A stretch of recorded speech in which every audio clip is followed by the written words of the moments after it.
Welcome to another Blu-ray collection update. This time we are going to be talking about a company that tends to put out two types of movies: horror and sultry. Yes, that's right, we are talking about Vinegar Syndrome.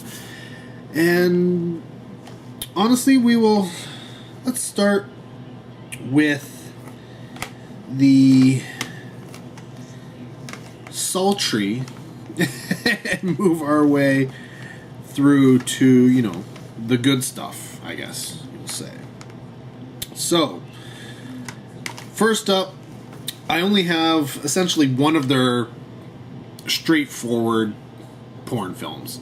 And that was essentially, it's a limited edition, and I picked it up simply to, because I, up until this point, had never watched any porn on Blu-ray, and I figured, you know what, it's a limited edition, I'm buying stuff anyways, I'm going to pick it up and see what it is like. And that is Pretty Peaches, and this is back from, the days where porn actually had a story. So this is an actual movie, it just has sex in the movie, and quite a bit of it.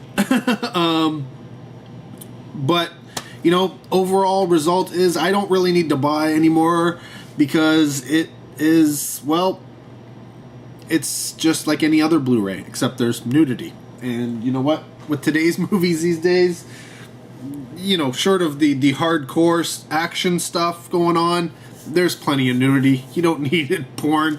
And porn's so free on the internet anyways, these are for connoisseurs of this genre, and there are a few of them out there. Otherwise, companies like Vinegar Syndrome would not be able to exist.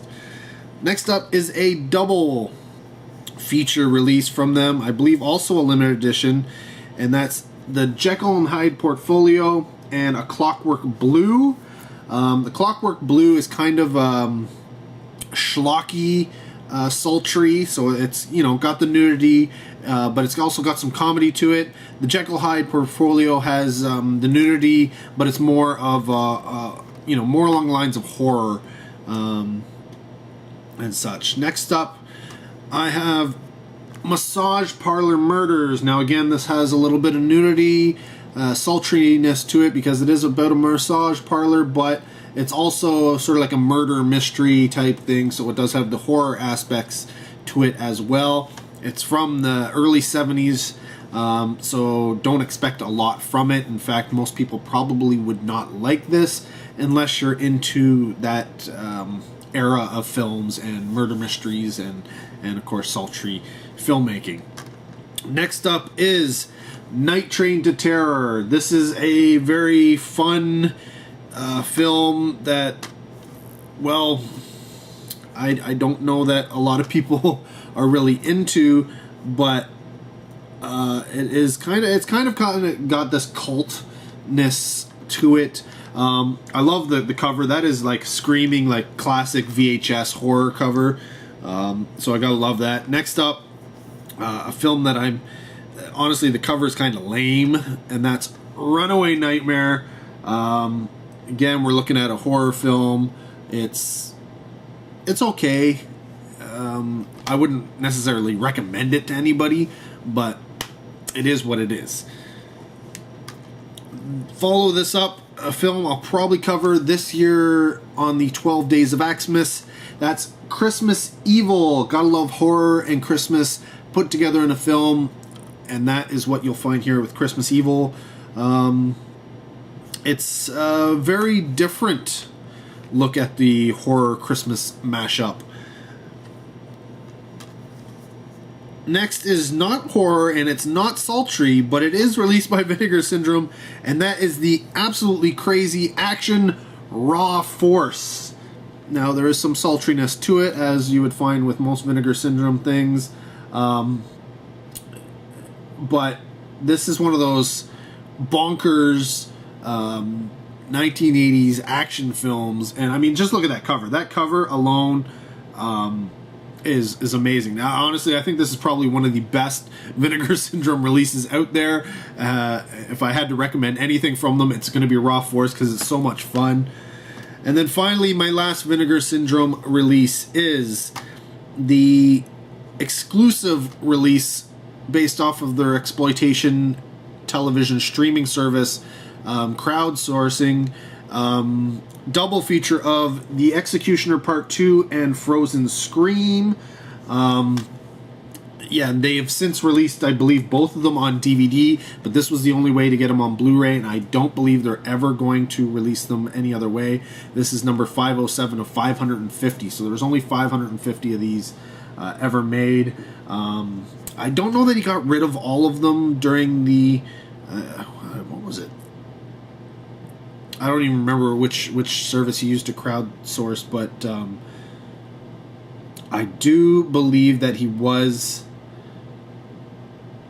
giving these out via maybe some giveaway or something like that. Now, the Frozen Scream, just so you know, is, I believe, a DVD. I could be wrong, but I think the Frozen Scream is on the DVD and the Blu-ray has The Executioner Part 2, but I don't remember. I think that's the way it is. Either way, you know, I don't think you can get this other than secondhand markets now anyway. So that is my entire Vinegar Syndrome collection right there. It's decent, but there's still a good handful of titles that I want to get from them. And I'm not just talking about, you know, sultry, sexy porn films, because that's not what I'm looking for. No, I'm looking for the horror and exploitation and, you know, that type of thing, and in the raw force action type stuff. And they do have quite a few titles along those lines. They do have a bunch of really oddball type releases as well on Blu-ray. Some of them do fall under the sultry categories, but I don't know if I'm going to pick those up or not. I have a feeling I'm not going to. There's just too many things out there, and I know where my interests lie. So even films that I'm kind of like, oh, I wouldn't mind checking that out just to watch it, I don't think I'm going to buy the Blu-ray for them, because they aren't exactly cheap. So yeah, let me know what's in your Vinegar Syndrome collection. What should I get?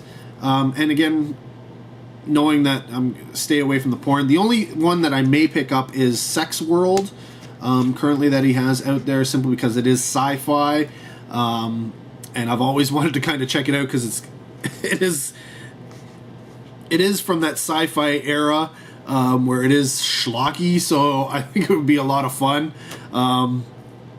But other than that, yeah, let me know. Again, here are the titles that I currently own. What else should I pick up from Vinegar Syndrome? Comment down below. Thanks for watching. Till next time, take care. Have a good one.